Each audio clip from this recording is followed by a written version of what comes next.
প্রস্রাব করার সময় যদি 2-1 ফোঁটা তরল কাপড়ে লেগে যায় তবে কি পরিধানকৃত পুরো কাপড়টি নাপাক হয়ে যাবে? অনিচ্ছাকৃত এই ভুলটির কারণে কি সেই মুসলিমকে আবারও পবিত্র হতে হবে? করা লাগবে কি তার গোসল? যদি কেউ এমতো অবস্থায় পড়ে এবং তারপরেও যদি কেউ নামাজ পড়ে তবে কি তার নামাজ কবুল হবে?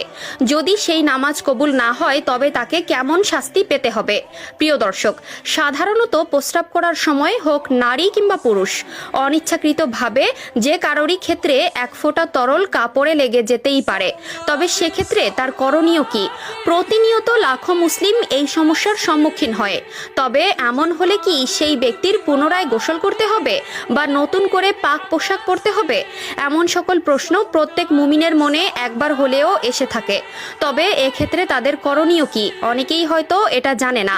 তাই আজকের আমাদের এই ভিডিওতে আমরা এই বিষয় সম্পর্কেই আলোচনা করতে চলেছি। আপনি যদি একজন মুসলিম হয়ে থাকেন তবে এই ভিডিওটা এড়িয়ে যাওয়া আপনার কখনোই উচিত হবে না। এই ভিডিওটি সম্পূর্ণ দেখুন এবং আজকের ভিডিওতে তারাই আলহামদুলিল্লাহ লিখবেন যারা ইসলাম ধর্মে নিজেকে নিয়মিত রাখতে পেরে নিজেকে ধন্য মনে করেন। তো চলুন ভিডিওটি শুরু করা যাক। প্রিয় দর্শক, প্রত্যেক প্রাণের মূত্রত্যাগ একটি শরীরবৃত্তীয় প্রক্রিয়া। তবে মুসলমানদের ক্ষেত্রে বিশেষ সতর্কের আহ্বান দেওয়া হয়েছে, কারণ ইসলাম ধর্মে এটিকে অপবিত্র হিসেবে আখ্যা করা হয়। তবে যদি কারো প্রস্রাব করার সময় প্রস্রাবের ফোঁটা কাপড়ে লেগে যায় তবে তা পরিষ্কার করা ইসলামে ফরজ। তবে বিষয়টি এমন নয় যে তাকে তার পরিধানকৃত পুরো পোশাকটি পরিষ্কার কিংবা পাল্টে ফেলতে হবে। এক্ষেত্রে শুধুমাত্র যে স্থানে প্রস্রাবের ফোঁটাটি লেগেছে শুধুমাত্র সেই স্থানটি কিছুটা পরিমাণ পানি দিয়ে পরিষ্কার করতে হবে। এক্ষেত্রে এক জায়গায় ফোঁটা লাগার কারণে পুরো কাপড় অপবিত্র হবে এমন কথা কোথাও লেখা নেই।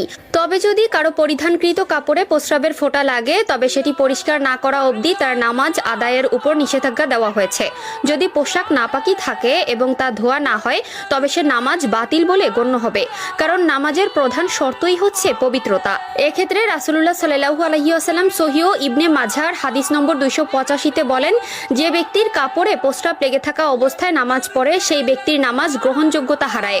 এছাড়াও রাসূলুল্লাহ সাল্লাল্লাহু আলাইহি ওয়াসাল্লাম সুনানে দারাকুতনির হাদিস নম্বর 465-তে বলেন, তোমরা প্রস্রাবের ফোঁটা থেকে বাঁচো, কেননা অধিকাংশ কবরেরই শাস্তি প্রস্রাবের কারণে হয়ে থাকবে। এছাড়াও আল কোরআনের সূরা আল মুদাসসিরের আয়াত নম্বর 4-এ আল্লাহ তাআলা বলেছেন, তোমরা তোমাদের কাপড়কে পবিত্র রাখো। তাই যদি কারো কাপড়ে প্রস্রাব করার সময় কোনো ছিটা ফোঁটা লেগে থাকে তবে তাকে অবশ্যই সেটিকে পবিত্র করতে হবে। এক্ষেত্রে প্রস্রাবের ফোঁটা যেখানে লেগেছে সেই অংশ পরিষ্কার পানি দিয়ে ধুয়ে নিলেই হবে। অতিরিক্ত করে কোনো নতুন কাপড় পরিধান কিংবা পুরো কাপড়টি অপবিত্র হয়ে গেছে এমন কিছুই নয়। তবে যদি তা ধোয়া সম্ভব না হয়, যেমন ধরুন পানি পাওয়া না যায় এবং অতিরিক্ত পরিধানের কাপড় না থাকে, সেক্ষেত্রে তা ক্ষমার উপযুক্ত হতে পারে।